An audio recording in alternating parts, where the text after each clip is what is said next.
নমস্কার। শান্তনুর গল্পের আসরে আপনাদেরকে স্বাগত জানাই।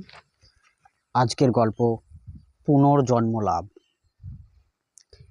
আজ থেকে প্রায় শতাধিক বছর আগের কাহিনী।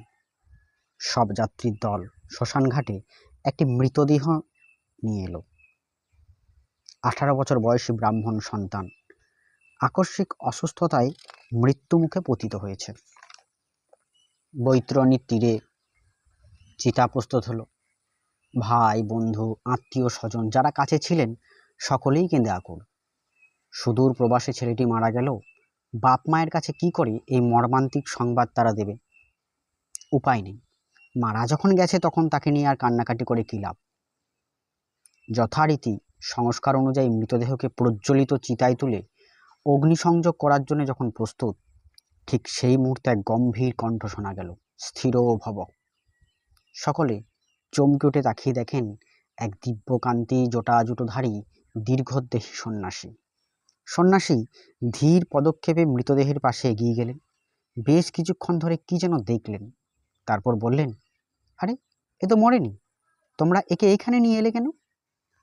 উপস্থিত আত্মীয় স্বজনদের মধ্যে কেউই কোনো উত্তর দিতে পারলেন না। বলবেনই বাকি, মৃত্যু না হলে কেউ কি শখ করে আত্মীয়কে শ্মশানঘাটে দাহ করতে নিয়ে আসে? সন্ন্যাসীর উপস্থিতি ও বাক্য যেন স্বপ্ন বলে তাদের কাছে মনে হলো। তাদের নির্বাক মুখের দিকে তাকিয়ে সন্ন্যাসী মনের কথা বুঝতে পারলেন।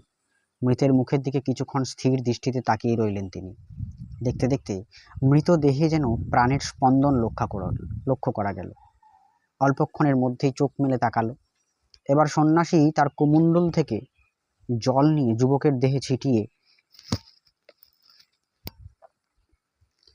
দিলেন। দেহ যেন পূর্বের মতো সক্ষম হয়ে উঠল। যুবকটি উঠে বসল। তারপর সকলের দিকে তাকিয়ে ব্যাপারটি উপলব্ধি করে দাঁড়িয়ে সন্ন্যাসীর কাছে এগিয়ে গেল এবং সন্ন্যাসীর 2 পা জড়িয়ে ধরে বলল, হে আমার প্রাণদাতা ঠাকুর, আপনি আমাকে মন্ত্র দিন, আমাকে আপনার শিষ্য করে নিয়ে চিরদিনের মতো শ্রীচরণে আশ্রয় দিন। সন্ন্যাসী মৃদু হেসে বললেন, ঠিক আছে বাবা, তুমি তো আগে সুস্থ হও। এই সন্ন্যাসী যুবকটিকে মন্ত্র দিয়ে আপন শিষ্য করে নিয়েছিলেন এবং ওই সন্ন্যাসীর সঙ্গে যুবকটির জীবনে আরও 3 বার দেখা হয়েছিল। আচ্ছা, এই পুনর্জীবন লাভকারী যুবকটির পরিচয় জানতে কার না ইচ্ছে করে বলো? ইনি আর কেউ নন, ইনি হলেন সাহিত্য সম্রাট বঙ্কিমচন্দ্র চট্টোপাধ্যায়ের পিতা যাদবচন্দ্র চট্টোপাধ্যায়।